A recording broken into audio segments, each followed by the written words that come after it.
지난해 말과 올해 초에 일어났던 사건이었죠. 경기 고양시와 양주시에서 다방업주 2명을 잇따라 살해한 이영복에 대한 1심 선고 결과 오늘 오전에 나왔습니다. 먼저 사건 개요부터 좀 짚어주실까요? 네, 지난해 12월과 올해 1월에 있었던 사건입니다. 고양시와 양주시에서 다방업주 2명이 이제 살해를 당했어요. 그런데 사건을 수사를 하다 보니까 이러한 살해의 원인은 그러니까 성범죄 목적 그리고 돈을 목적으로 했다라고 해서요. 결국 적용된 혐의는 강도살인과 강간등 살인이었습니다. 그래서 사실은 이제 굉장히 가까운 시일 내에 2명의 여성이 사망을 했다라는 점, 그리고 사람을 살해해놓고 돈을 갈취해서 그 현장을 떠난다라든지 이런 것들이 다 확인이 됐기 때문에 사실상 굉장히 중형 선고가 예상이 되는 그런 상황이었다라고 볼 수가 있겠고요. 본인도 범죄 사실에 대해서 다 자백을 하고 있는 그런 상황이었습니다. 네.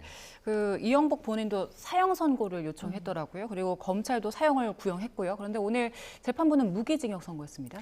그렇습니다. 재판부가요. 사실 심증상으로는 사형을 선고하고 싶어도 우리나라의 현실상 사형 집행을 하지 않는 국가로 분류가 되고 있고 사실상 사형 집행이 폐지됐다, 사형제가 폐지됐다라고 볼 수가 있기 때문에 사형 선고는 잘 하지 않죠. 그렇기 때문에 극악무도한 범죄를 저질렀다라고 하는 사람에 대해서도 최고로 내릴 수 있는 형량이 사실상 무기징역으로 이제 보시면 될 것 같고요. 그러다 보니까 사실 검찰도 이제 사형을 구형을 했고 본인도 죽는 날까지 사형이라는 내가 무게감을 가지고 살다가 떠날 수 있게 해달라. 나보고 사형 내려달라라고 이야기를 하는 상황이었어요. 그럼에도 불구하고 법원은 이러한 판결문을 작성할 때 관련 비슷한 사건에서 무기징역형 선고했는지 사형 선고했는지 다 비교를 하면서 양형 기준에 따라서 할 수밖에 없기 때문에 사실상 무기징역형을 선고한 것으로 보입니다. 네, 그러니까 법원이 이영복에게 사회로부터 영원히 격리하라 이런 판결을 내린 건데, 그런데 이제 문제는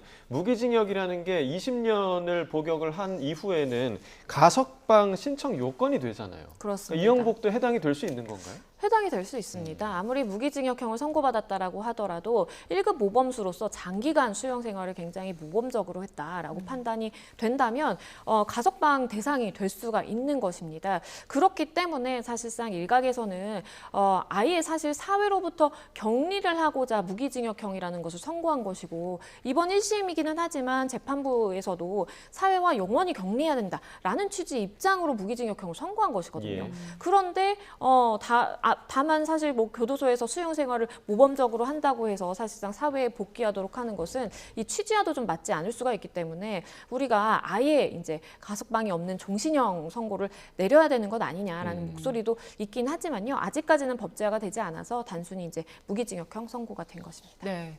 검찰이 항소할까요?